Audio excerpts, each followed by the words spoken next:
Ok, bueno, parece que los veo preparados. Antes que nada, darle las buenas tardes a todos ustedes. Y afortunadamente hoy está siendo un día maravilloso.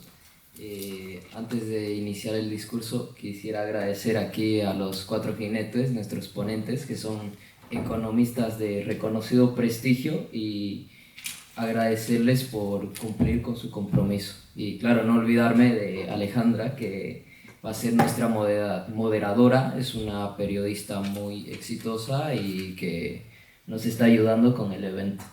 Eh, pues Avantos, ¿qué es Avantos más allá de ser un club eh, creado por estudiantes con sedes en Barcelona, Valencia, Madrid y posiblemente a lo largo del territorio español? ¿Qué es esencialmente Avantos? Yo lo definiría como una familia. Es una familia conformada no solo por estudiantes, sino profesionales. Pero algo interesante de esto es que somos una familia que dichos estudiantes, dichos miembros, pensamos distinto, creemos distintas cosas, podemos imaginarnos, desear y motivarnos por distintas cosas. Pero hay algo crucial que nos une como una familia. Hay algo importante que nos mantiene en un núcleo. Yo creo que es un interés por el saber, por conocer y a la vez por resolver todos los problemas y reconocer que España necesita una mejora y al menos hacerlo desde la vía de las ciencias sociales y a través de la universidad. Nosotros también creemos fehacientemente que este interés por solucionar los problemas de España y a la vez desarrollarnos como mejores personas debe estar fundamentado en una serie de principios y de pilares fundamentales, que para Avantos estos son el pensamiento crítico, como debe ser, la razón, la lógica, el conocimiento y fundamentalmente unos principios. Pero que estos principios no solo existan, que no solo sepas cuáles son, que no solo tengas un código de comportamiento, una moral, una ética, sino que te aferres con convicción, con fuerza, porque en nuestra sociedad de hoy, que se está alejando cada vez más de las costumbres y de los principios, es necesario aferrarse a ellos para que no se corrompan.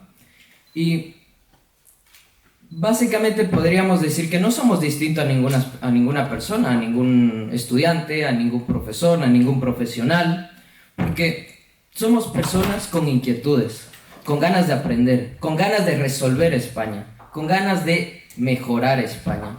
Y yo les pregunto, ¿ustedes son aquellas personas que tienen una inquietud por aprender? ¿Ustedes quieren un cambio para España? Yo les tengo una solución, y es invitarlos a ser parte de esta gran familia que es Avantos. Muchas gracias.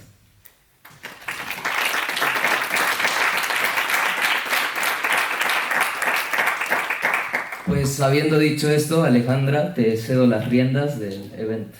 Muchas gracias. No sé si funciona el micrófono, ¿está bien así?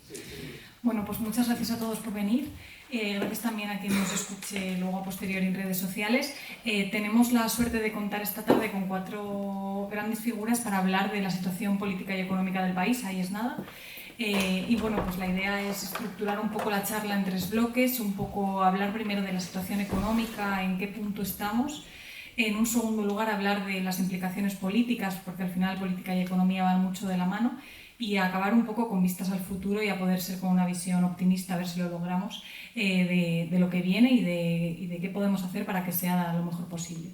Entonces, bueno, para este debate tenemos la suerte de contar con Roberto Centeno, ingeniero de minas por la Universidad Politécnica de Madrid y catedrático de Economía, escritor, tertuliano, amplia experiencia también en el sector empresarial, y me han dicho que había sido muy polémico por ser uno de los primeros que predijo la victoria de Donald Trump.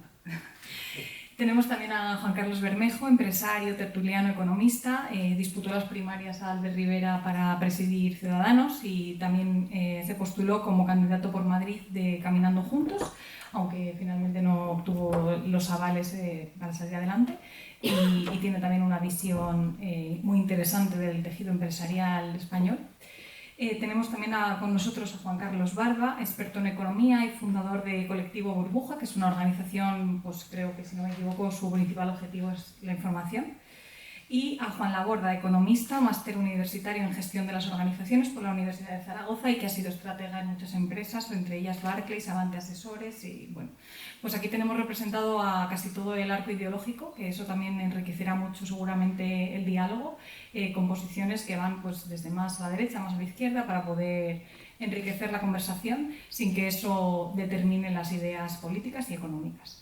Entonces, bueno, yo creo que para empezar a hablar de cómo hemos llegado a la situación actual y ver un poco cuál es la radiografía del estado de la cuestión, pues lo primero de lo que debemos hablar es de cómo nos hemos recuperado de la pandemia, ¿no? De qué hemos conseguido, si ya hemos conseguido salvar esa brecha y sobre todo qué retos todavía nos quedan por resolver, cuáles serían los principales problemas que tiene la economía española y que deberíamos abordar cuanto antes. Entonces ahí yo no cedo la palabra a nadie en particular, no sé si alguno de vosotros queréis romper el hielo o... Perfecto, pues adelante. Si te parece, Alejandra. Bueno, vamos a ver. Yo voy a empezar por el principio, y el principio, desgraciadamente, no es la pandemia. El principio ha sido la transición.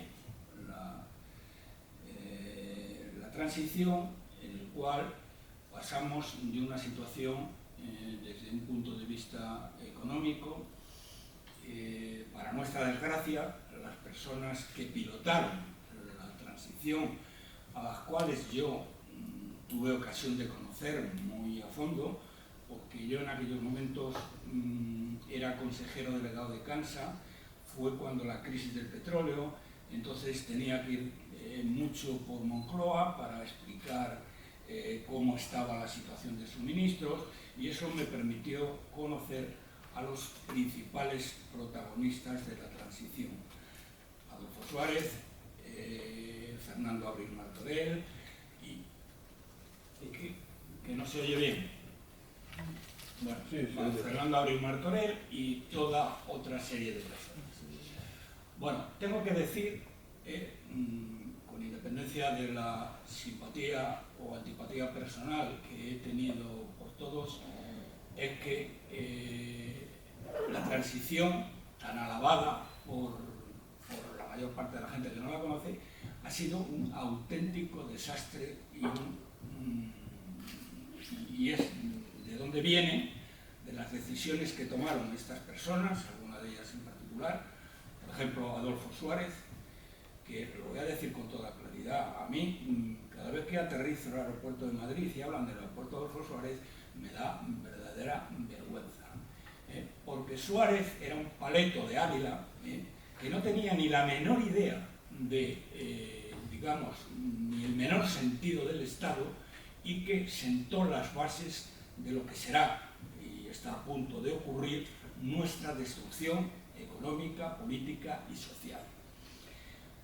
Suárez se le ocurrió una buena noche, allá hacia las 5 de la mañana, según me contó su mano derecha Fernando Abril, cuando estaban discutiendo el tema de cómo encajaba Cataluña, si la autonomía de Cataluña, pues a este insensato, a este Taur del Mississippi, como le llamaba Alfonso Guerra, en muy acertada definición, no se le ocurrió ni más ni menos que decir: bueno, mirad, ya son las 5 de la mañana, así que aquí vamos a zanjar.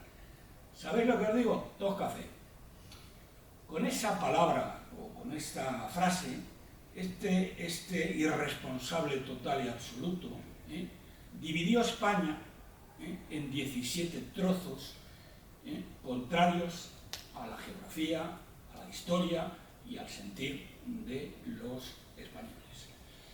17 trozos que después han supuesto 17 gobiernos y un desastre económico sin paliativos. Traigo un libro aquí que no es mío, no lo he leído tampoco, pero que es muy reciente, y lo traigo para que sepan, desde un punto de vista económico, lo que nos cuestan las autonomías al año, más de lo que nos costaría un Estado descentralizado, pero no autonómico. Este señor, que se llama Ramón Riera, y lo titula El precio de las autonomías, valora el despilfarro, es decir, dinero tirado por la fregadera en 88.000 millones de euros. 88.000 millones de euros. La verdad es que en estudios que habíamos hecho nosotros, no tan precisos como el que ha hecho este señor, tengo que decirlo, lo valorábamos en 100.000 millones. Pero quedémonos con los 88.000 millones que están absolutamente detallados de este señor. Bueno, esto ni más ni menos es lo que nos estamos endeudando al año y que con la irresponsabilidad criminal del Banco Central Europeo, que está dando el dinero sin control alguno a unas bandas de criminales facinerosos, como es el caso de España, es lo que nos endeudamos al año. Al final del día, después de los años que han pasado, después de 40 y tantos años, tenemos una deuda con el exterior, que antes era cero, y que gracias o por desgracia, haber entrado en el euro, que eso ha sido un desastre total y absoluto, como luego explicaré, bueno, al que debemos en este momento más de 1,5 billones. ¿Qué significa eso? Ese dinero jamás lo podremos devolver, y eso significa, sobre todo para vosotros, que sois jóvenes, eso es la ruina de las próximas generaciones de españoles durante al menos 50 o 60 años. Y además, esto no tiene aspecto ni forma de que se vaya a arreglar, porque hay una cantidad enorme de personas que viven de ello. Quiero decirles, y con esto terminaré muy brevemente, yo siempre hago una comparación de lo que era España en el año 1975, a la muerte del denostado general Franco. España en aquel momento había pasado en solo 15 años, con crecimientos anuales del 7,5% superiores a los de Japón, había pasado de ser un país subdesarrollado a ser la octava economía del mundo. La octava economía del mundo. Hoy somos pues, la 16ª, la 17ª, la 18ª, no lo sé muy bien porque no lo he mirado muy recientemente. Es decir, un auténtico desastre.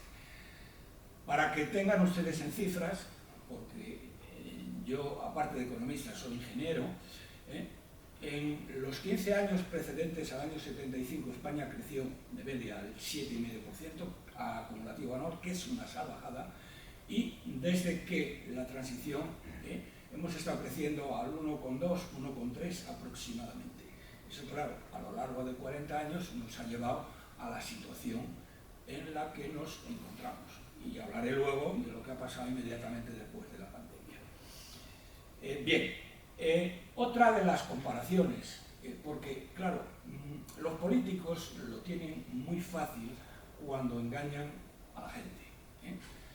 Porque las comparaciones que hacen es, hombre, hoy, por ejemplo, me podrían decir, bueno, hay trenes de alta velocidad, desde luego en el año 75 no lo sabía, hay teléfonos móviles, no lo sabía, hay televisiones planas en color, hay la tira de coches, hay medicinas que entonces no existían. Me decía un amigo médico que ya murió, que fue el médico de los médicos, que en su época estudió conmigo, que en su época pues, que había una docena de medicamentos que funcionaban, o hay cientos.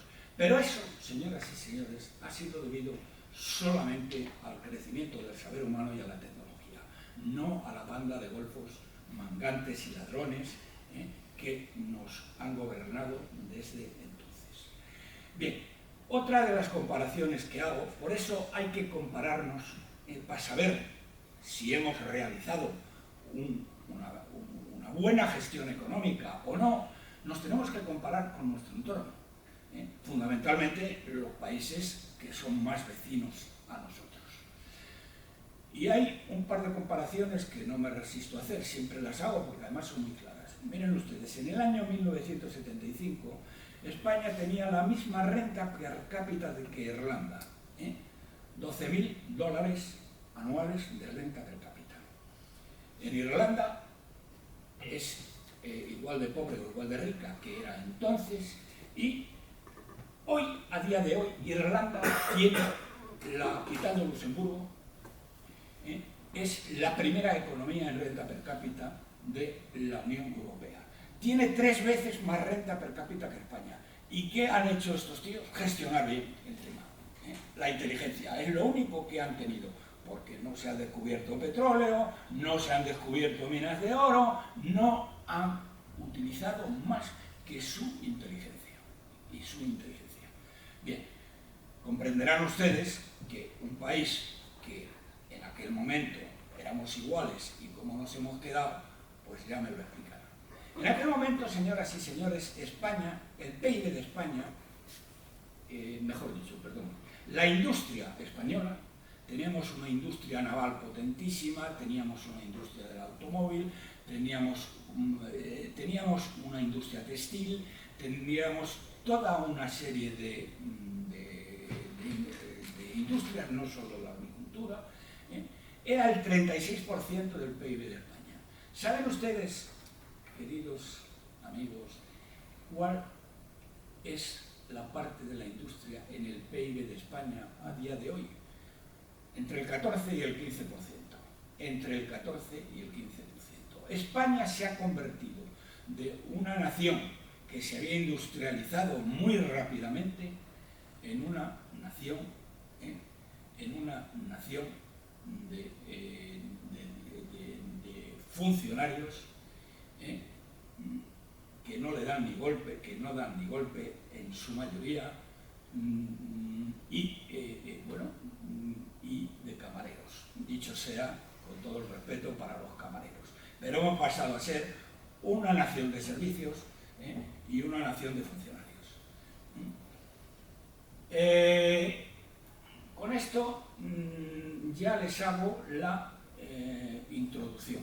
Y aquí han tenido la culpa tirios y troyanos. Tirios y troyanos. Y en vez de empezar por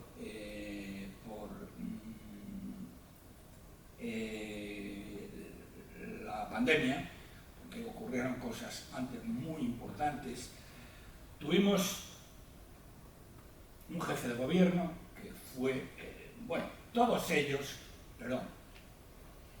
tengo que decir que todos ellos cometieron errores garrafales. Por ejemplo, en el caso del PSOE, en la época de Felipe González, por ejemplo, decidió nucleares no, y cerró 4 centrales nucleares que estaban casi terminadas, que hemos tenido que pagar, y que si estuvieran funcionando hoy eran centrales de 1000 megavatios, la electricidad hoy costaría la mitad. Bien. Luego llegó el señor Aznar. El señor Aznar cometió una serie de errores que no sé cómo no le da vergüenza el decir las cosas que dice. Por ejemplo, en el caso de Cataluña, el señor Aznar firmó unos pactos que se llamaron los pactos del Majestic, en el que le daba todo el protagonismo a los separatistas catalanes, que venga hoy contándonos que si tal y que si cual, y que el separatismo por aquí y por allá, fue él el que lo empezó. Hizo otra cosa peor desde el punto de vista económico, y se lo voy a explicar. Decidió que había que entrar, igual que Felipe González, decidió que había que entrar en la Unión Europea, entonces no era la Unión Europea, era la Comunidad Económica Europea, a toda costa, y con tal de ganar un año, porque no ganó más, permitió lo que se llamó la reconversión industrial, que fue la destrucción de la industria, el desmantelamiento de la industria española, que fue lo que pidió la Unión Europea. Luego los otros países entraron gratis en amor. Pero nosotros, por las prisas, nos pasó esto. Igual lo repitió el señor Aznar. Dice, hay que entrar en el euro, en la eurozona, hay que entrar a toda costa. España no cumplía ni por el forro las condiciones de Maastricht que eran necesarias para entrar donde estaban, el no tener déficit, el tener una serie de condiciones económicas que no cumplíamos ni de lejos. Para entonces ya se conocían perfectamente las consecuencias económicas de las áreas monetarias únicas. Un profesor americano, Robert Mundell, lo había escrito y explicaba en qué condiciones las áreas monetarias únicas eran un desastre para España, o para el país que entrara, y en qué condiciones no lo eran. Eso se conocía ya perfectamente. Y este irresponsable, lo único que le importaba era entrar como fuera. Y así lo hizo. Y para ello, ¿qué fue lo que hizo? Bueno, una barbaridad que no ha hecho nadie, ni siquiera los griegos, cuando estuvieron en suspensión de pagos, llegaron a hacerlo. Mal vendió, y yo participé directamente en ello, mal vendió todas las grandes empresas públicas de España que habían supuesto el ahorro de varias generaciones de españoles durante 40 años o 50 años. Estoy hablando de Telefónica, estoy hablando de Repsol, estoy hablando de las eléctricas, estoy hablando de Endesa, por ejemplo, estoy hablando de todas las grandes empresas públicas. Las malvendió, y además se lo malvendió a los separatistas catalanes y vascos a precio, a 10 veces menos de su valor. El caso concreto de Cansa, que yo era consejero de lado, lo vendimos 10 veces menos de su valor por orden del caballero. Bueno, del caballero, de este miserable. Entonces, que venga ahora dando lecciones de lo que hay que hacer. Luego, esto se lo dejo porque lo va a poder explicar mucho mejor Juan Carlos. Cuando entramos en el euro, la economía española empezó se estancó. Mientras que la economía alemana, que era la gran beneficiaria, y la economía de los países del norte, subieron espectacularmente. Yo no sé, Juan Carlos, si has traído el gráfico ese que nos... No lo he traído, pero lo puedo explicar. Lo puedes explicar, muy bien. Bueno, es decir, fue un desastre. Pero luego el desastre fue mayor porque al entrar en el euro, nosotros ya no teníamos peseta. Bueno, el error esencial que cometió Aznar, imperdonable, es que aceptó un tipo de cambio de la peseta con el marco o con el euro, según lo quieran mirar. El marco entró muy infravalorado y la peseta muy sobrevalorada. Eso tuvo como consecuencia el desastre de lo que quedaba de industria, que luego se lo explicará mejor Juan Carlos, que políticamente no piensa como yo, pero es una persona muy enterada y que se lo podrá contar con todo detalle. Bueno, pues este miserable, porque no se le puede llamar de otra manera, a mí me acusan de que empleo un lenguaje muy inapropiado, pero miren ustedes, lo que están haciendo con España no tiene perdón de Dios. Si en España, y esto no son palabras mías, son palabras de uno de nuestros principales novelistas, no hace mucho, en un programa de televisión de gran audiencia, si en España se hicieran unos juicios de Nuremberg, no habría cuerda suficiente en todo el país para ahorcar a tantos traidores. Y eso no lo dije. Bien. Bueno, después de todos estos errores, llega el señor Zapatero. La verdad es que hay que decir que Zapatero, que era un indocumentado, aunque luego ha demostrado una enorme inteligencia para hacerse multimillonario, y hoy es, como saben todos ustedes, es algo así como el representante en Europa de los regímenes narcoterroristas de Latinoamérica. Y como saben ustedes también, los narcoterroristas pagan fenomenal. Y a Zapatero le han pagado lo que no está escrito.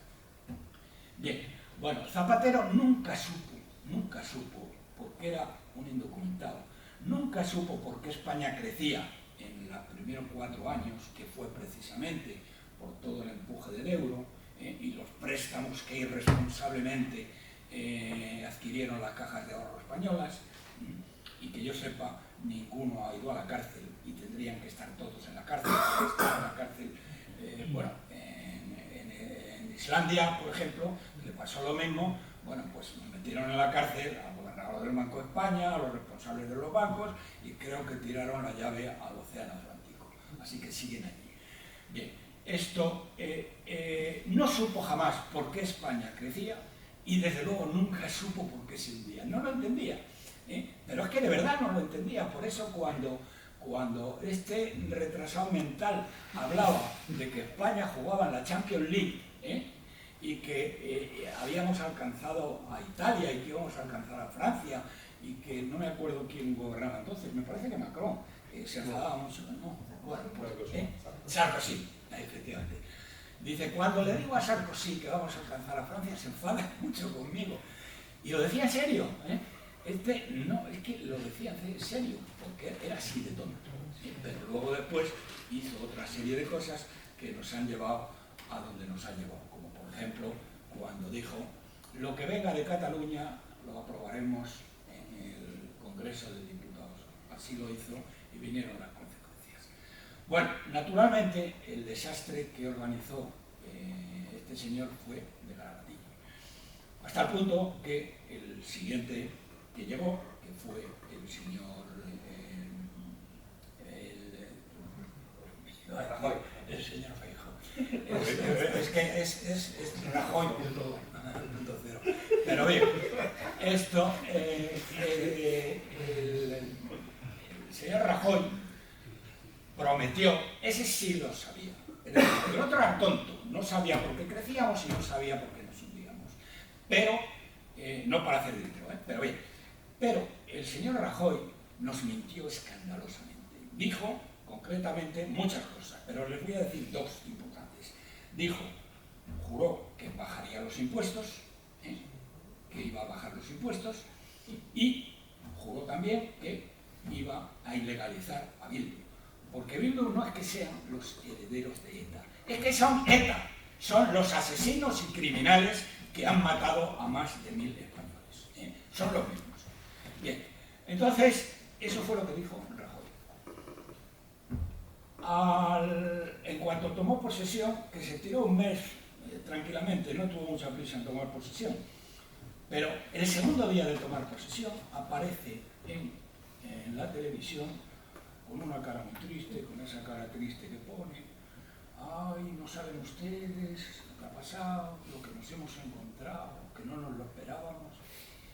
Bueno, un sinvergüenza que no había por dónde cogerlo, porque su ministro, que pensaba que iba a ser ministro de Economía y se tuvo que quedar con ministro de Hacienda, mi antiguo alumno Montoro me contó 3 meses antes algo que todos los que conocíamos la economía sabíamos, y es que España no iba a crecer ese año al 9%, sino que, bueno, que era un desastre la situación en la que estábamos. No saben con lo que nos hemos encontrado. Pero se la dijo de Satanás, si lo sabían perfectamente. Si me lo dijo a mí Montoro, me lo dijo a mí Montoro en un programa que había que era La Vuelta al Mundo, que la tenía el mundo, precisamente. Lo tenía aquí cerca de Madrid. Bien, bueno, llegamos, dijo eso. Y luego después, a los canallas terroristas criminales de Bildu, es que, bueno, los remachó y, bueno, digamos que les concedió todo lo que pidieron.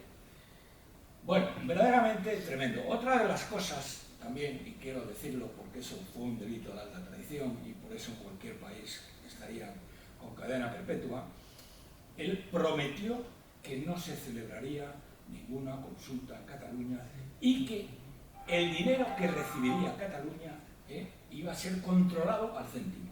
Y eso, quien tenía que hacerlo, era mi antiguo alumno Montoro, que yo se lo escribí en varias ocasiones y ni me contestó, a pesar de que, bueno, él me estaba muy agradecido porque me decía que yo le había enseñado no sé qué y no sé cuántos. Bien, no voy a hablar de la pandemia porque fuimos también los que peor la gestionamos, y en este caso no de la OCDE, sino del mundo. Yo creo que solo Perú la gestionó peor que nosotros. Bien, nos han, durante el mandato, durante lo que lleva de mandato, lo que te rondaré, Morena, Sánchez,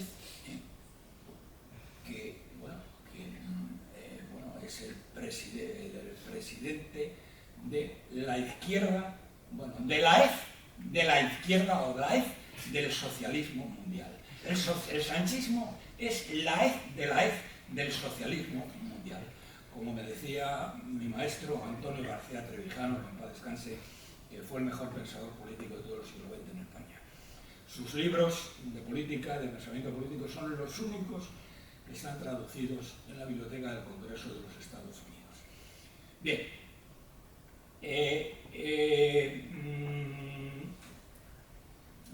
¿Qué te dijo? Sí, yo creo que sí, acabamos el resumen de Sánchez y así podemos ponernos con la actualidad.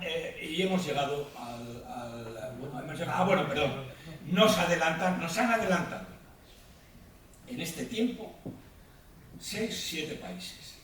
Chipre, Malta, Eslovenia, Eslovaquia, la República Checa, que han estado siempre a 1000 millas de nosotros. Bueno, pues hoy tienen más renta per cápita que España.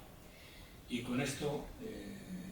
Muchas gracias. Ha sido un buen repaso histórico. Ahora sí, creo que Juan quería la palabra para analizar un poco la situación actual, los principales retos, deuda, inflación... Sí, yo voy a centrarme en los rasgos principales de la economía española hoy, a nivel general, 4 o 5 rasgos, ¿vale? Datos actuales, y luego también comentar un poco problemas, ¿no? Lo voy a tratar de ser breve. Yo creo que España ahora vive uno de los momentos económicos más tranquilos, ¿vale? En comparación tanto en términos absolutos como en términos relativos. ¿En qué sentido? En el sentido que hemos crecido y vamos a crecer más que el resto, bastante más que el resto. Vamos a hacerlo además con una menor inflación. Somos el país de Europa que tiene la inflación más baja y además vamos a crecer bastante más. Luego podemos comentar el porqué que los 4 grandes países europeos, especialmente Alemania, ¿no?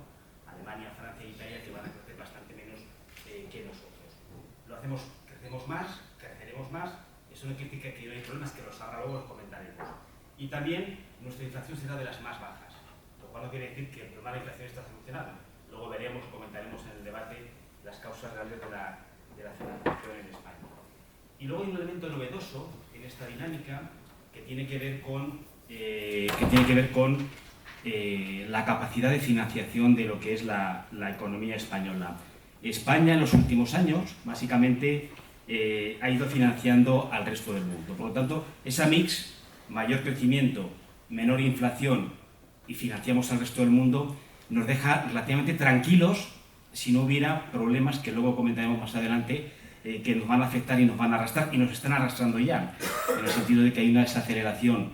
Hay países europeos que están en recesión, nosotros estamos ya en desaceleración. Posiblemente este trimestre crezcamos alrededor del 0,1-0,2 intertrimestral, que implica una importante desaceleración ante lo que hemos ido creciendo en los últimos trimestres.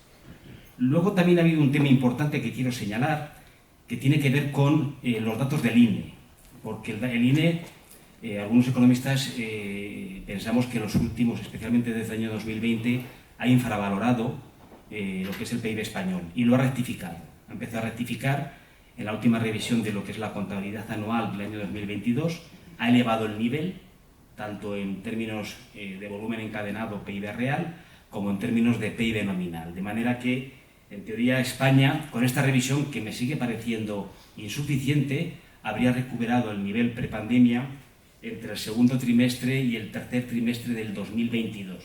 Pero siguen faltando, desde mi punto de vista, ciertos datos de ajuste al alza, ¿vale? Al alza. Luego, si queréis, comentamos el porqué de cada una de estas cosas que voy avisando. Por lo tanto, el resumen sería, en términos absolutos crecemos más que el resto, creceremos más que el resto, tendremos una inflación más baja que el resto y tampoco tendremos problemas de financiación porque básicamente nosotros financiamos al resto del mundo en este momento. Luego, si queréis, comentamos las razones. No es que sea bueno o malo, es la manera en la cual estamos creciendo ahora. Pero esto no quita, en este escenario, ¿vale?, que Europa lo está haciendo muy mal y lo va a hacer muy mal en relación a otros países BRICS o en relación a Japón, que luego podemos comentar la experiencia japonesa, lo va a hacer peor en los siguientes años. ¿Qué problemas tenemos de medio y largo plazo y de corto plazo? Voy a ser muy breve. De corto plazo me preocupa mucho la policy mix, la mezcla de políticas económicas que se hace fuera de España. El Banco Central está subiendo fuertemente los tipos de interés para hacer frente a una inflación que no tiene nada que ver con demanda. Claro, si yo quiero hacer frente a una inflación que no es de demanda, subiendo los tipos de interés, bueno, me puede cargar el ciclo, eso está claro. Y que luego me cargue la inflación, veremos a ver qué pasa, porque las razones de la actual inflación son en este momento son otras. Luego, también en el corto plazo, hay ciertos países occidentales, especialmente anglosajones, que tienen una deuda privada descomunal, ¿vale? Y yo creo que algunos de ellos tienen una situación muy parecida a España previo 2008, previo a la gran recesión, ¿vale? Tienen burbujas inmobiliarias. Aquí meto países como Australia, como Canadá, pero no solo. Países con altas deudas privadas, sector familias, luego podemos comentar sector empresarial. Podemos ubicar a Suiza, Corea del Sur, Hong Kong, Nueva Zelanda, Holanda, y para mí la deuda privada es la que acaba generando los grandes males, especialmente o una depresión o una gran recesión. Los países anglosajones como Reino Unido y Estados Unidos tienen un poquito menos deuda privada que estos que he comentado a nivel familiar, pero no así a nivel empresarial, y algunas de ellas la calidad crediticia de esa deuda es bastante floja, de manera que ante una versión en los mercados financieros sufrirán bastante. De manera que tenemos como fuentes en el corto plazo de desaceleración, que la estamos viviendo ya este trimestre, la Poliximis, política monetaria del Banco Central Europeo, política fiscal que en teoría nos quieren implantar a partir de 2024, creo que no lo van a hacer porque es irrealizable el contexto actual económico, y luego esos países occidentales, especialmente de habla anglosajona, con mucha deuda privada y algunos de ellos con una burbuja inmobiliaria espectacular. Acordaros de dos países, Australia y Canadá, que para mí caerán como cayó España en el año 2008. Pero también tenemos problemas de medio y largo plazo, que también lo lanzo para la discusión posterior. Uno es la financiarización de la economía global, que afecta de manera muy intensa a España. La financiarización es básicamente ese momento de la economía en el cual lo que es las rentas financieras, la propia actividad financiera, se convierte no en la joya de la corona, sino en la corona misma del ciclo, y va más allá de lo que es las dinámicas de financiar la actividad real, ¿vale? Eso genera, bueno, ya lo hemos visto, genera problemas en muchos lados, pero yo señalaría tres. Primero de ellos, la caída de productividad en Occidente, porque no hay inversiones en capital suficientes, hay muchas rentas que proceden de actividades financieras, de manera que las empresas, gran parte de sus beneficios se derivan de ellas, son lo que se denominan beneficios puros. Hay mucha literatura académica en esta línea. El aumento de poder de mercado de las empresas, esto ya se está estudiando a nivel académico y son economistas ortodoxos. Hay uno de la Pompeu Fabra, Jack Ecout, que ha publicado en Quarterly Journal of Economics papers muy recientes, muy interesantes, y pone de manifiesto la preocupación por ese aumento de poder de mercado a nivel de empresas occidentales. Esto es nefasto para la economía, porque hunde la competencia. Y al final hay extracción de rentas en contra nuestra. Lo estamos viviendo ahora también en la inflación, ¿vale? Si aumenta, ahora una discusión que vamos a ver los siguientes trimestres, luego si queréis podemos comentar alguna diapositiva, es si el poder de mercado empresarial es el eslabón último tras el aumento de los precios de materias primas, los mercados derivados, tras el colapso del mercado eléctrico, si es el eslabón último que está activando o manteniendo la tasa de inflación en niveles muy elevados. Y obviamente, si el poder de mercado empresarial es una de las razones, porque tiene capacidad de generar o trasladar a precios sin competencia del aumento de la inflación, esto no se puede solucionar en absoluto con repuntes de tipos de interés. Y me dejo para último lugar, como preocupación, donde España sería un perdedor en el medio y largo plazo, las consecuencias del cambio climático, ¿vale?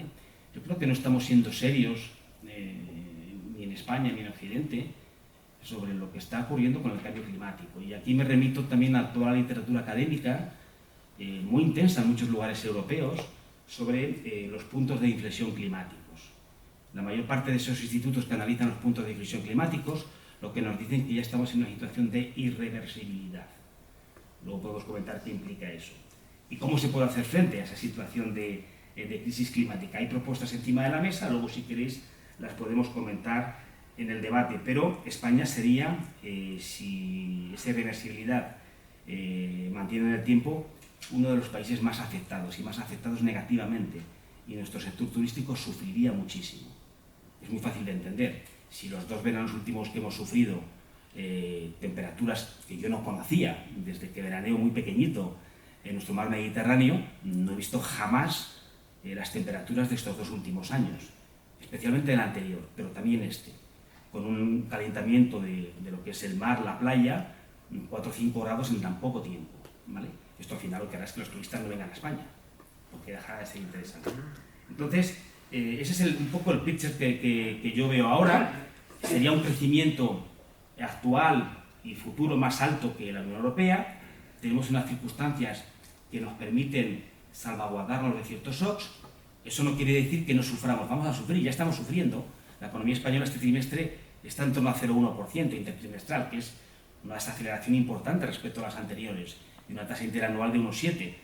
Pero es que el resto de Europa, como luego veremos en los datos, están en tasas negativas, especialmente Alemania, que no levanta cabeza. Ha sido un desastre el gobierno actual, especialmente por no mantener, a partir del conflicto de Ucrania, una de las ventajas que tenía Alemania, y era el acceso al gas ruso. Al perderlo, pues está teniendo un impacto demoledor y no han sido capaces de hacer frente a la situación. Pero también estamos bastante, vamos a crecer por encima de Francia y Alemania, ¿vale?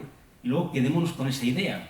Esto nos había dado en los últimos años en España un crecimiento por encima de la media, una inflación muy por debajo de la media, y financiamos al resto del mundo. Luego veremos el por qué financiamos al resto del mundo. No todo es bueno ni es malo, depende cómo se desarrolle en el futuro cercano. Pero con problemas de poliximis, de crisis de deuda privada en el corto plazo, y también en el medio y largo plazo, con problemas de financiarización, donde España es uno de los países que más la está sufriendo. Un ejemplo que aquí tenemos 2 personas que os pueden comentar es cómo están entrando a saco fondos de inversión y capital extranjero a comprar las industrias y empresas españolas. En España hay un sector empresarial industrial que son campeones ocultos, que están exportando como nunca desde el año 93, ¿vale? Y son ganadores en este juego. Pero lo que no nos damos cuenta es que el capital extranjero está comprando esas empresas y dejan de ser españolas. Y para mí es importante la propiedad del capital, porque si no, las decisiones ya no se toman aquí, se toman fuera. En este momento, en la industria española, aproximadamente el 55-60% ya es de capital extranjero, ¿vale? Y siguen entrando, ¿eh? Y luego, si queréis, Juan Carlos Bermejo y Juan Carlos Barba lo pueden comentar. Yo me quedo aquí, he lanzado ideas, luego podemos comentar algunas de las cosas que ha comentado Roberto, históricas, que las puedo compartir, como el tema de la entrada de la Unión Europea, una serie de cosas que podemos compartir. Para que, como veis, tenemos un análisis un poquito divergente en donde estamos ahora. Yo creo que esto permitirá introducir debate. Vale, no sé si después de... Perdona, querría responder solo con una cosa. Es que la tengo aquí delante. No es cierto, luego si tenemos tiempo, que somos los que más crecemos. Para nada, somos los que peor hemos gestionado esto. Pero tengo aquí una cosa del Wall Street Journal de la semana pasada, que me permito leer, se lo da la casualidad que lo tenía en el teléfono. Dice lo siguiente: la próxima vez que alguien diga que Alemania es el enfermo de Europa, ríanse ustedes y respóndanles lo siguiente. Alemania, el PIB per cápita de Alemania ha subido el 13% desde el año 2008. El de Francia, el 6%. Y el de España no ha subido nada. Luego hay otra serie de países que no se los voy a contar a ustedes. Del Wall Street Journal de hace nada de tiempo. Y es verdad, están comprando, hay empresas que están comprando España porque España se regala. Por dar una cifra de lo que acaba de decir del gas, que también ha salido publicado hace nada. Precisamente hoy, se cumple el primer aniversario de la voladura del Nord Stream por los Navy SEAL norteamericanos ordenados por Biden. Eso ya se sabe, lo ha publicado toda la prensa. Alemania ha tenido que, como dice Juan, sustituir el gas por tubería por gas licuado. El gas licuado vale 4 veces más que el gas canalizado, 4 veces más, por toda una serie de razones. Yo trabajo en el gas y se lo podría explicar muy bien, pero bueno, no al lugar. Y decía, hay 50.000 empresas en Alemania que han tenido que cerrar por culpa del gas, porque además la mayor parte de este gas viene de Estados Unidos, es decir, que no todo, pero una buena parte. Bien,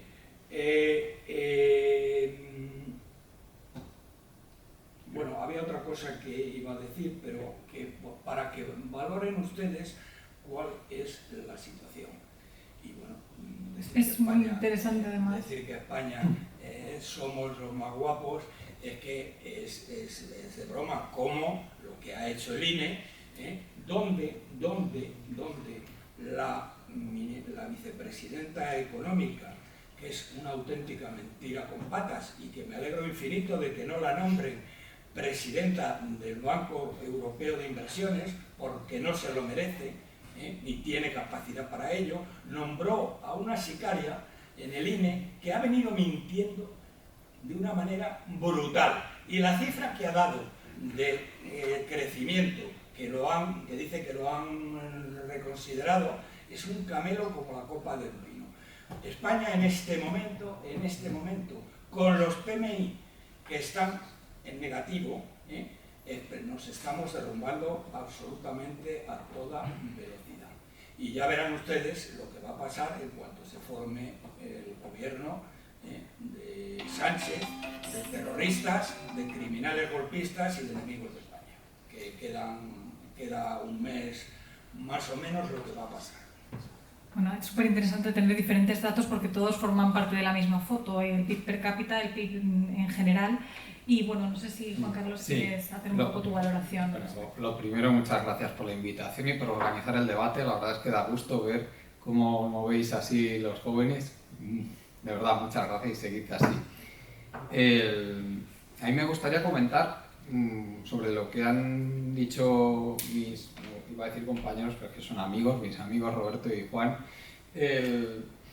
Varias cosas, puntualizar. Lo primero, respecto al bajo crecimiento que ha tenido España desde 2008, Roberto, también hay que tener en cuenta que el crecimiento que se dio especialmente desde la entrada, bueno, desde que se supo que España iba a entrar en el euro, que ya empezaron a entrar los capitales extranjeros a saco en España porque se anticipaba una bajada drástica de los tipos de interés y que iban a subir mucho el precio de los activos, pues fue un crecimiento que primero pudo ser más o menos orgánico debido a esa alta inversión extranjera, pero que luego ya después se transformó en una monstruosa burbuja de crédito exterior, como tú bien sabes.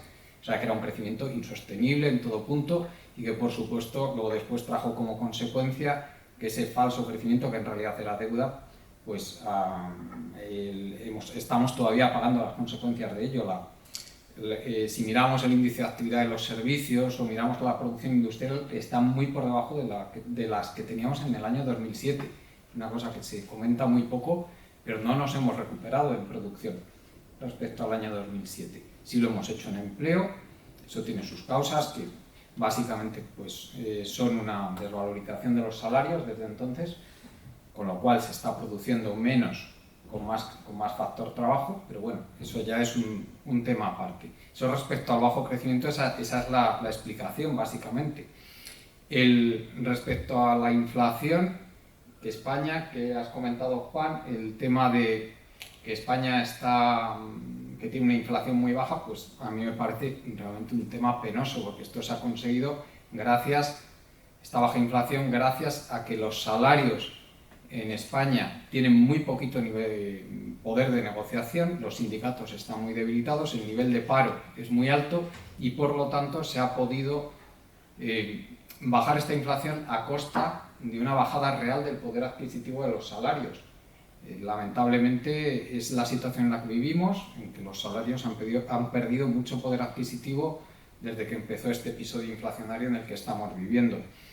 No así en los beneficios empresariales, que ahora comentaré que debido a esa estructura económica de España, en que hay muchos sectores de la economía que tienen un poder de mercado desproporcionado para fijar precios, la competencia funciona muy mal, luego hablaré, que este es uno de los problemas fundamentales que arrastramos, los beneficios empresariales sí que, o sea, no solo se han mantenido, sino que han subido y han superado sin ningún problema este episodio inflacionario, encima con incremento real de beneficios.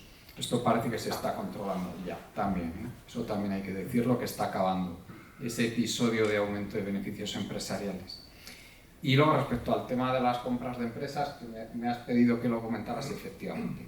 Es una cosa que se ve. Yo, aparte de dedicarme a la divulgación, pues también soy empresario, una rara avis, porque soy un empresario de izquierdas, pero bueno, conmigo una ideología de izquierdas, pero en fin, soy empresario y bueno, pues la verdad es que las ofertas de compras por parte de grupos de inversión extranjeros pues son bastante frecuentes y cada vez más. Y bueno, pues conozco también bastantes más casos de empresas aparte de la mía. Ahora me gustaría pasar coincidiendo con casi todo lo que ha dicho Juan, a nivel ideológico y pensamiento económico nos alineamos mucho, pensamos casi igual. A mí me gustaría darle una orientación un poco diferente, es decir, ¿qué caracteriza a la economía española? A mí, desde mi punto de vista, la principal característica de la economía española es un desaprovechamiento del capital humano. Es decir, tenemos una población con unos niveles de formación muy altos y cuya capacidad para generar riqueza, para generar producción, no está debidamente aprovechada. Tenemos unos niveles de migración, de fuga de cerebros altísimos, bastante de lo mejor de nuestra gente se va a trabajar fuera de España y todo eso es un empobrecimiento para un país. A todo esto se une, digo, un elevado desempleo, como he comentado antes. Este elevado desempleo significa, una vez más, un desaprovechamiento del capital humano y se une también el que muchas personas están subempleadas, es decir, tienen un nivel de cualificación muy inferior al trabajo al que se dedican. Todo esto, como digo, viene de muy atrás. Evidentemente, Roberto ha dado muchas claves cuando ha hablado de cómo se gestó la transición, de lo que ocurrió luego después de la transición, y yo lo definiría esto con unos términos muy sencillos: es pérdida de soberanía. O sea, lo que hemos hecho es perder soberanía. Somos un país que tiene unos niveles de soberanía bajísimos, pérdida de soberanía económica, estamos metidos en la Unión Económica y Monetaria, es decir, tenemos una moneda que no es la nuestra, tenemos un Banco Central que no es propio, es una sucursal del Banco Central Europeo, y eso limita muchísimo el margen de maniobra, problemas que no tienen los Estados Unidos, que no tiene Japón, que no tiene cualquier otro país que tiene su propio Banco Central y que tiene una capacidad de maniobra muchísimo mayor para afrontar los retos que plantea cualquier situación económica, como puede ser la propia pandemia, como puede ser una recuperación económica, una crisis financiera, etcétera, etcétera. Y luego... Y eso que desde el año 2012 Draghi alivió un poco eso. Sí, porque la situación desde luego fue muchísimo peor. Sí. Mucho más explosiva. Y luego tenemos una pérdida de soberanía política total. O sea, lo primero, estamos metidos en un área económica que probablemente ahora no es tan desfavorable para nosotros, pero lo sigue siendo y lo fue mucho más en el pasado, que es la Unión Europea. Se entró en unas condiciones, como ha dicho Roberto, desastrosas, o sea, con unas cesiones brutales en cuanto a lo que era nuestra estructura económica, esa reconversión industrial a la que ha hecho referencia. Se renunció a que España tuviera una industria potente en esas negociaciones.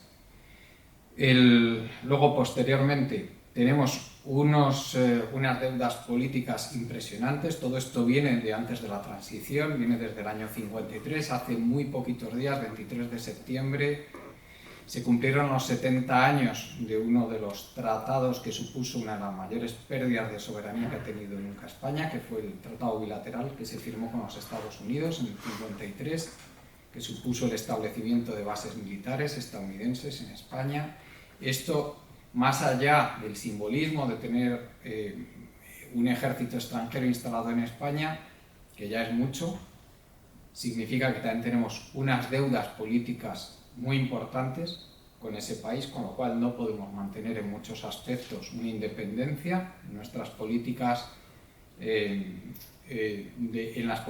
nuestra geopolítica, en nuestra postura a nivel de política internacional, nuestra posición a nivel de política internacional, y luego también esto se remató con la pertenencia a la OTAN, un referéndum absolutamente desastroso, que solo, como bien sabéis, lo hizo Felipe González contra todo su programa político, y que también nos obliga a tenemos unas obligaciones políticas que también nos limitan nuestra soberanía. ¿Qué significa todo esto? Pues problemas como lo que estamos viviendo ahora, que España se ha alineado en una guerra que ni nos va ni nos viene, que no nos da ningún beneficio, que lo único que nos ha causado son perjuicios a todos los niveles y que nos puede causar muchísimos más. Nos hemos enemistado con nuestro principal proveedor de energía, que es Argelia, por mandato evidente de los Estados Unidos, por los intereses de los Estados Unidos. Y como digo, hemos incrementado, nos hemos enemistado con otro importantísimo proveedor de materias primas, que es Rusia, y nos hemos alineado, por supuesto, en esto con el resto de Europa. Alemania ha sido todavía más desastroso para ellos que para nosotros, porque Alemania sufre también del mismo mal, todo por los intereses geopolíticos de los Estados Unidos y contra los intereses geopolíticos de España, que todo esto luego tiene consecuencias y muy graves para lo que es la vida cotidiana de la población española. Bueno, ya partiendo de esta pérdida de soberanía, que, como digo, es uno de los principales problemas que padecemos, tenemos también unas élites políticas y económicas en España. Las políticas están absolutamente sometidas a esta herencia que tenemos de pérdida de soberanía, como digo, y también están al servicio de esos intereses que sobre todo son extranjeros, y a los intereses de esas élites económicas que sobre todo se organizan en grandes grupos empresariales con poder de mercado y que no son regulados por el Estado, porque los grandes partidos políticos se niegan a regular ese poder de mercado, porque tienen el apoyo de estos grupos empresariales. Aquí podemos hablar de banca, podemos hablar de eléctricas, en fin, son varios sectores importantísimos y que se convierten en sectores de concesionarias, de construcción, por ejemplo, infraestructuras, sectores importantísimos y que viven en unas condiciones de explotación de la población española. O sea, porque no tienen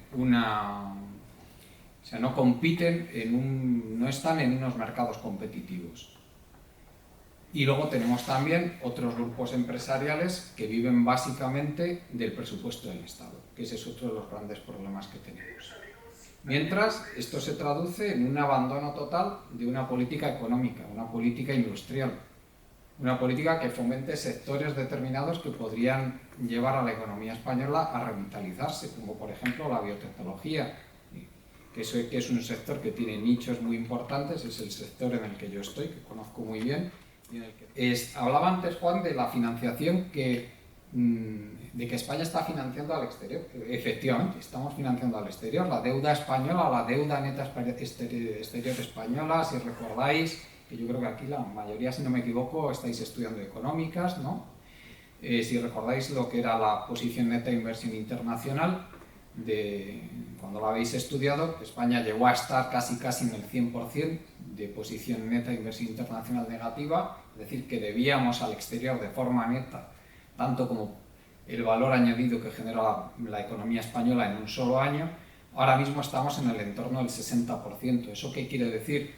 Que hemos reducido prácticamente 40 puntos del PIB en en deuda neta exterior, es decir, que estamos financiando al exterior. Eso en un país que tiene el paro que tenemos es un auténtico disparate, es una auténtica irresponsabilidad, y todo esto viene también obligados por la pertenencia a la Unión Económica y Monetaria, que nos obliga a mantener de facto esos superávits por cuenta corriente que tenemos.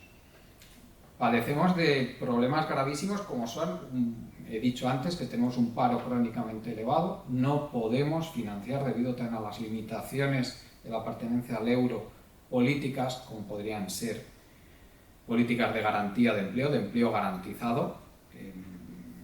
No sé si, creo que no se estudia gran cosa en económicas la teoría monetaria moderna, pero la teoría monetaria moderna tiene propuestas interesantísimas a este respecto, es decir, que cómo se pueden implementar con políticas públicas planes de empleo garantizado para que se utilice todo el capital humano y se mantenga la producción en los niveles óptimos, sin el PIB potencial real, sin infrautilización de los factores de producción. Pues no podemos debido también a esto.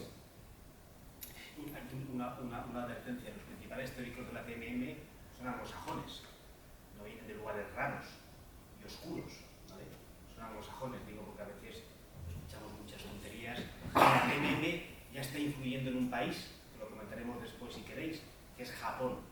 Japón está haciendo lo contrario, lo que hace el BCE, a lo que hace la FED, lo que hace el Banco de Inglaterra, y también su política fiscal. Está asesorada por teóricos ya de la TMM. Proceden del mundo anglosajón, algún francés, pero básicamente son de lugares ortodoxos. Sí, así es. Luego tenemos unos sectores amplísimos de la población con salarios sumamente bajos, es decir, que están trabajando y están en la pobreza. Tenemos tasas de pobreza elevadísimas que tampoco podemos resolver. Es una pobreza que está sobre todo muy feminizada. Ese es otro problema gravísimo que hay muchas familias de mujeres solas con hijos y que están en una situación de pobreza y de pobreza severa a pesar de que trabajan.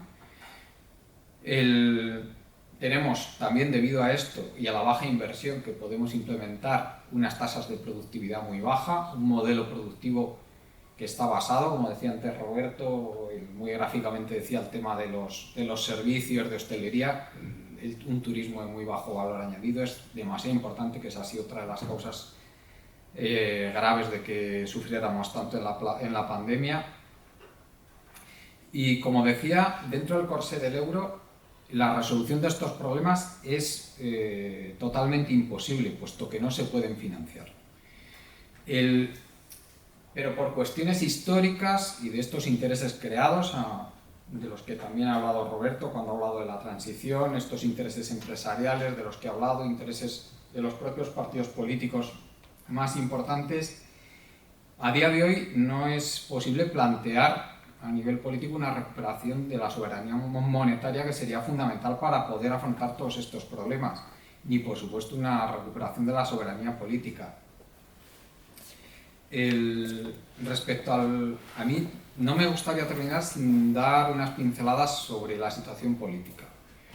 No sé si te parece que acabemos el bloque económico y luego nos... Sí, perfecto.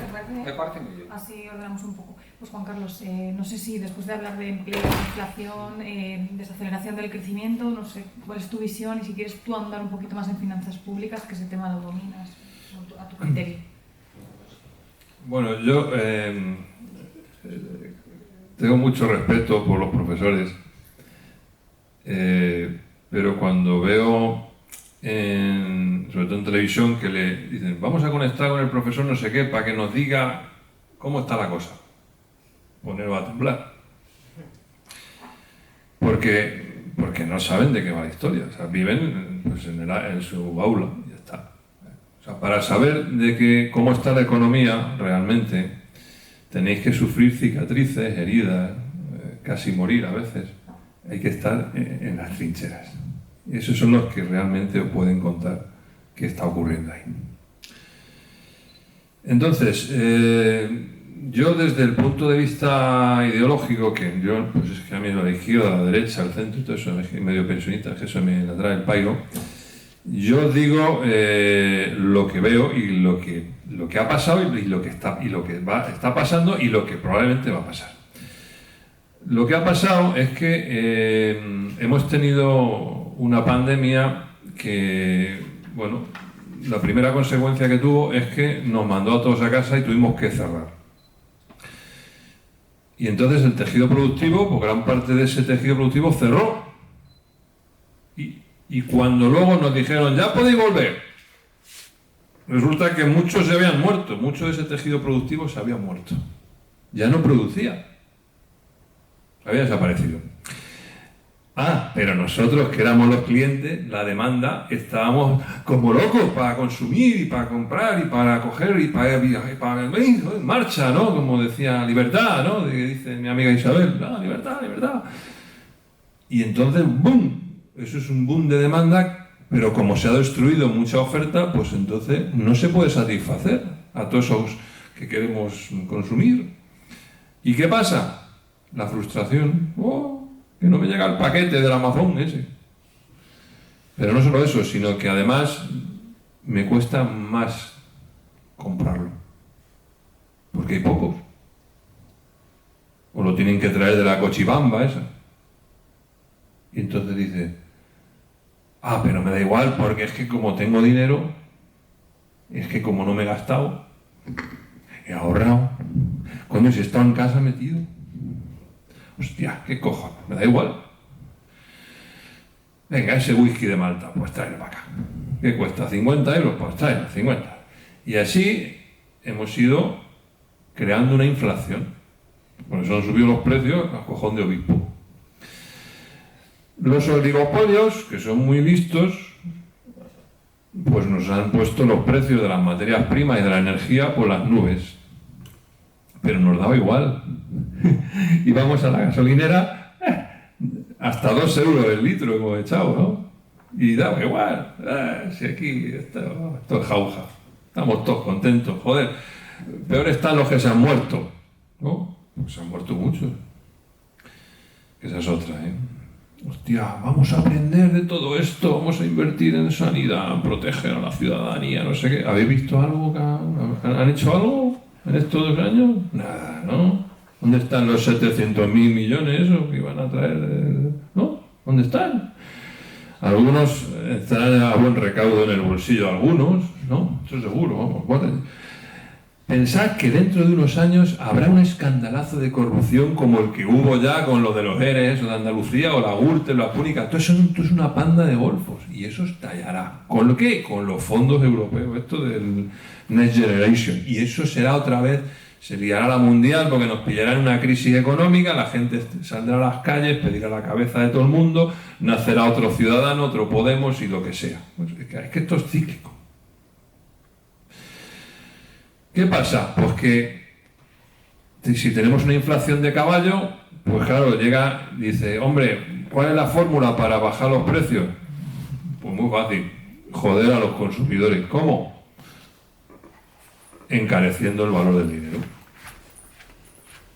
Empobreciéndote. Es decir, que el salario que tú cobras, como no te lo han subido o te lo han subido poco, pues vale menos porque los precios han subido mucho más que tu salario. Si vas a pedir un préstamo, subirte el valor del préstamo. Si vas a comprar, si estás pagando una hipoteca, pues subirte el valor de la hipoteca y joderte vivo. Entonces, ¿qué pasa? Que al restringir la demanda, dejas de consumir. Y entonces, al dejar de consumir, la demanda, al ser menor, pues los precios bajan teóricamente. Y de paso, en paralelo, damos tiempo a que ese tejido, esa oferta que se destruyó en la pandemia, pues más o menos vuelva a estar construyéndose un poco, ¿no? Vayan otra vez construyéndose ese tejido productivo. Y al final, pues se va igualando la cosa.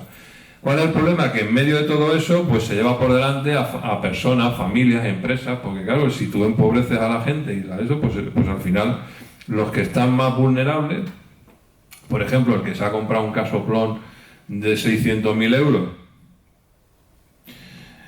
y ahora no tiene para pagarlo, porque le han subido la hipoteca a 3.500 al mes, pues ese se va a tomar por culo, perdón. Pero bueno, es que sí, siempre, o sea, todas estas cosas lamentablemente se va por delante a gente incauta o quiero y no puedo, de eso yo qué sé, podemos llamarlo de muchas formas. Pero amigo, ¿qué está pasando? Pues que los precios tampoco están bajando mucho. Yo creo que no. ¿Vosotros vais a comprar al mercado? ¿Algunos vais a hacer la compra? No sé, están bajando. Siguen subiendo. Oye, perdón, es que llega el profesor Bernardo o profesor Rayo o no sé qué, dice, es que sí, se ha moderado la inflación al 2%. ¿Cómo que se ha moderado? Pero aún así, dice, el 2% este mes. Que han seguido subiendo, un 2%. Pero sí que lo que tenían que hacer es bajar. Deflación. Si tú deprimes la demanda, entonces lo que tiene que ocurrir es que el dato de inflación sea negativo. ¿Está ocurriendo eso? No. Al revés, sigue subiendo. No, pero es un 2%. Bueno. Pero coño, si nos han subido un 20% en año y medio. Bueno, pues ahora es un 2% solo.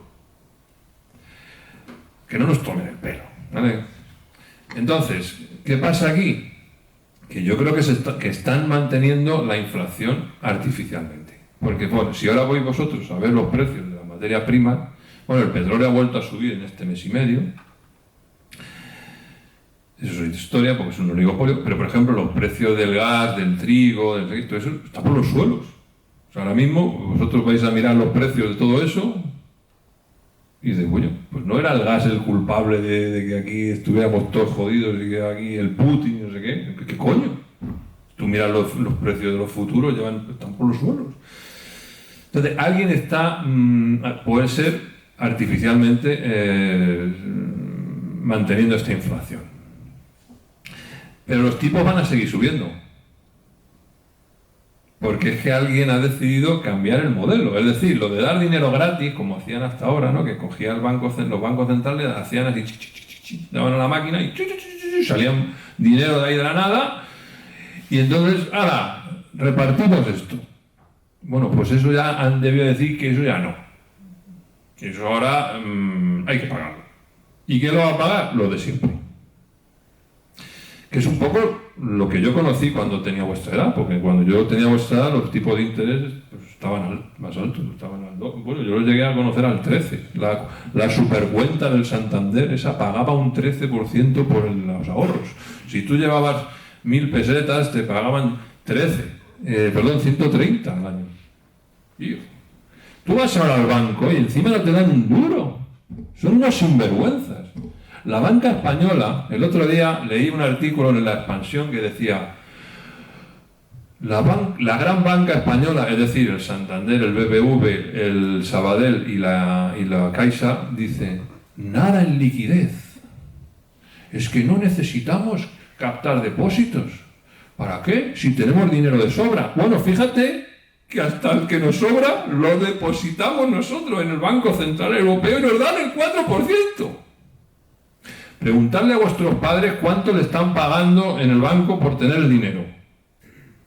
Algunos os dirán, mierda, otros, mierda y media, otros, son unos sinvergüenza, me siguen cobrando comisiones de mantenimiento. O sea, esto, en España, esto es un latrocinio. Yo tengo dinero fuera de España y me están dando dinero por tenerlo fuera. Un 5, un 6%. Pero claro, es que no todo el mundo toma esas decisiones. El españolito de a pie, macho, le tienen cogido por la esta. Entonces, ahora mismo estamos en una situación que bueno, económicamente no estamos muy mal porque la guerra nos ha beneficiado, es decir, ese capital extranjero que en principio hubiera ido a otros países de forma natural, ha venido a España porque está más lejos, porque tenemos más oportunidad de ser independientes de todo ese asunto. Pero como antes decía Roberto, los PMIs, grabaros esto en la frente, los PMI, mirarlos todos los meses, porque eso es el dato que damos los gerentes de compras de las empresas todos los meses. Es decir, es como una encuesta de gente que está en las trincheras y te está diciendo si van a invertir o no más el siguiente mes, si van a... ¿Me explico? Entonces, si esos índices, hay dos, bueno, hay tres, está el manufacturero, el de servicio y el compuesto. Los tengo aquí, si quieres los puedo... Ahora los ponemos. Entonces, si está por debajo de 50, el valor que leáis, lo podéis ver por cada país además, ¿eh? Eso quiere decir que hay contracción, es decir, de que eso no tira, que va más bien para atrás. Si pasa de 50, entonces es que va mejor. Hombre, si está en 60 va cojonudo, pero si está en la línea del 50 es que la cosa está plana para mí, ¿sabes? Entonces, hoy ya estamos prácticamente en Europa, estamos todos los países por debajo de 50, incluso en servicios. Eso quiere decir que los próximos trimestres vamos a decrecer. Es así de simple, porque los que tenemos la pasta, es decir, nosotros, los empresarios, los gerentes de compra, no vamos a invertir como el mes pasado. ¿Está claro? Y eso quiere decir que no vamos a contratar gente, ni invertir en tanto como invertíamos, o vamos a cancelar proyectos que teníamos en mente, etcétera, etcétera. Porque además a las empresas también nos cuesta ahora, no solo sube la hipoteca a los consumidores, a las empresas, cuando vamos al banco y usamos las líneas de crédito, pues ahora ya nos cuesta el 6 o el 7% usarlo, es mucho más caro que antes. Entonces no lo pensamos dos veces, ¿vale? Y los bancos además también, depende de si eres más o menos solvente, pues te va a reducir o no ese crédito. Sin esa liquidez es imposible trabajar en una empresa. Entonces, dicho esto, yo os anuncio que vamos a entrar en una recesión. Es así de triste. Por lo que yo veo. Y como además no veo que los precios vayan a bajar, pues entonces el riesgo es el peor de los escenarios, porque es lo que se llama por ahí, es un término así que suena muy mal, que se llama estanflación. ¿Qué quiere decir? Que siguen subiendo los precios, pero que no crecemos. Porque si subieran los precios y creciéramos, pues dices, bueno, pues más o menos, ¿no? Pero si encima no creces...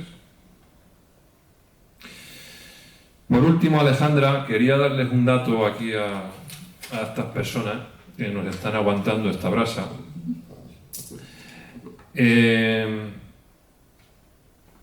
Hemos recuperado el PIB de la pandemia, no sé qué, lo habéis oído estos días atrás. La del INE, la manzanera esta, la ha arreglado.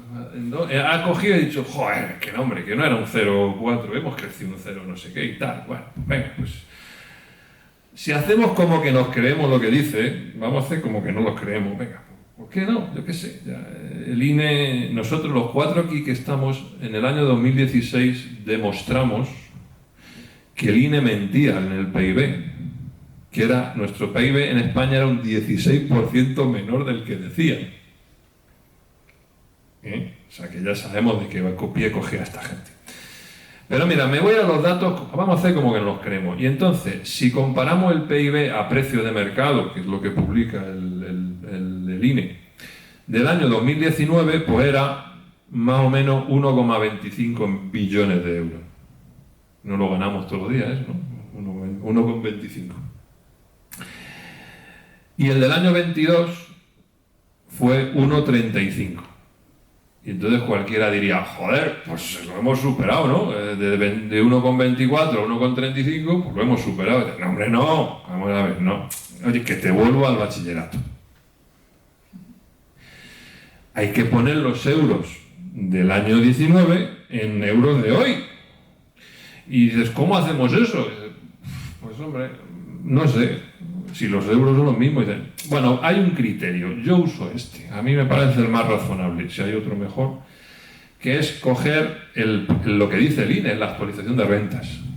La actualización de rentas no es ni más ni menos que aplicar el IPC que ha habido desde el 19 hasta el 22. ¿Y eso qué quiere decir? Que la actualización de rentas es un 12%. Es decir, lo que en el año 19, para ponerlo en euros de hoy, hay que aplicarle un 12% más.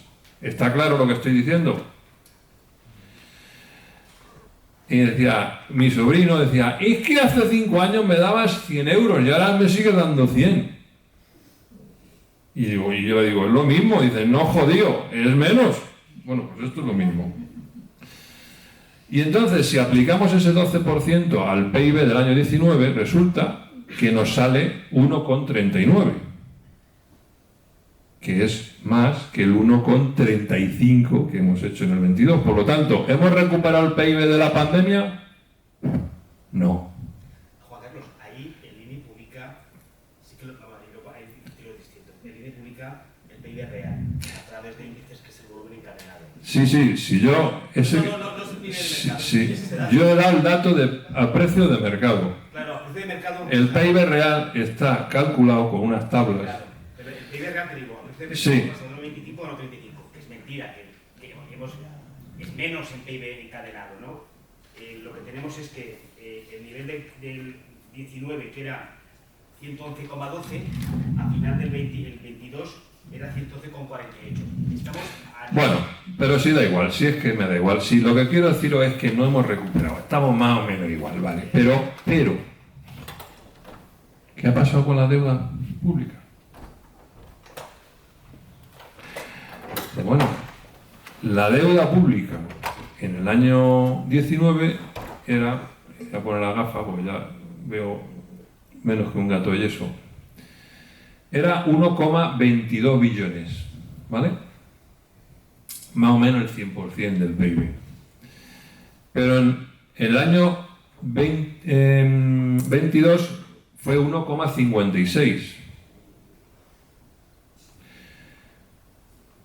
Si aplicamos lo mismo que hemos hecho antes, tenemos que poner la deuda del año 19 en los euros del año 22. Y si aplicamos al 1,22 el 12%, nos sale 1,36.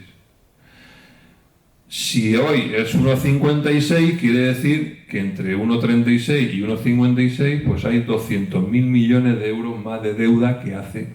Por lo tanto, la conclusión es que estamos igual, es decir, no hemos crecido, vamos a dejarlo ahí, pero nos hemos endeudado en 200.000 millones más. Si vais vosotros a vuestra casa y decís, ¿te han subido el sueldo? Y dices, no, pero me he gastado 10 veces el sueldo que cobro. Ah, bueno, pues está muy bien. Vamos directos ¿a dónde? Al abismo. Eso sí, al abismo. Y si ahora os digo que esta deuda pública, esa que salen los profesores y los de las televisiones diciendo que es la deuda es que resulta que no es la deuda real. Es la deuda, y esto lo contáis luego en casa. Dice, ha venido un tío a decirnos que eso que sale ahí en la tele no es la deuda. No. La deuda según el protocolo de déficit excesivo, que es la deuda PDE, miradlo, leedlo, y dice, ¿y qué es la deuda PDE? Dice, es una deuda que excluye partidas de deuda. Dice, pero oiga, pero si eso lo debemos, dice, no, pero es que hay una directiva europea que dice que esa deuda no es deuda, se consideran inversiones comerciales. Dice, bueno, ¿qué diferencia hay? ¿Hay que pagarla? Dice, sí, pero no se computa como deuda. Porque entonces la deuda real en España no sería esa. La deuda real en España, que está en los balances del Banco de España, son los pasivos en circulación, son 2 billones de euros. Si de ahí descontamos la deuda entre administraciones, son unos 300.000. La deuda real, o sea, lo que debemos todos ahora mismo, es 1,7, no 1,5. Por lo tanto, ¿por qué hacen eso? Para que luego cuando tú vas luego a vender deuda pública, a colocar letras del tesoro y bonos de esas cosas, ¿no? Emitir deuda, pues nuestro ¿cómo se llama? La prima de riesgo, ¿no? Que algunos le llaman así, pues no suba tanto, entonces no haya que pagar tanto interés para colocar deuda, porque maquillas la deuda, es lo que está haciendo la Unión Europea, igual que tampoco cumple con con esa directiva del protocolo de déficit excesivo, porque se supone que ningún país de la Unión Europea debe superar el 3% de déficit. Mentira, lo superan casi todos. Y que ninguno puede tener más del 60% de deuda sobre el PIB. Mentira, casi todos lo superan. Entonces, ¿qué es la Unión Europea esta? Un cachondeo, ¿no? Así que cuidaos de vosotros mismos y no os dejéis embaucar por estas historias, porque al final tienen las gallinas que entran por las que salen, ¿no? Pues esto lo mismo. Vale, pues si os parece bien, ahora vamos a hacer un apartado final más breve que el anterior sobre la cuestión política, porque el título de la charla era la situación económica y política. Hemos analizado a fondo la situación económica con opiniones distintas de la situación en la que nos encontramos, y ahora, si os parece, pues abordamos la situación política. Coincidiendo hoy con el segundo día del debate de investidura de Alberto Núñez Feijóo, y a la vista de cómo está el arco parlamentario, la pregunta que yo lanzo, si queréis entrar a responder fenomenal y si no, no, es si España ahora mismo es gobernable y cómo está la situación, y si una posible amnistía y un referéndum caben en el Estado de Derecho, y cómo veis vosotros el panorama político. El orden, adelante. Bueno, vamos a ver. Hay una cosa que nos hemos dejado, y si me permites, Alejandra, que es muy importante, porque es lo que nos va a tocar por lo que va a suceder políticamente. Y esto seguro que no se os va a olvidar en la vida, porque es una anécdota muy conocida del padrecito Stalin, que en una ocasión decidió explicarle a sus ministros cómo había que gobernar Rusia. Y mandó traer una gallina. Le trajeron una gallina al padrecito Stalin, y el padrecito Stalin la sujetó fuertemente y empezó a desplumarla. Empezó a quitarle una pluma, luego otra pluma, luego otra pluma. La pobre gallina, pues cacareando e intentando zafarse, pero Stalin era muy fuerte y no se escapaba. Y al final la acabó de desplumar total y absolutamente.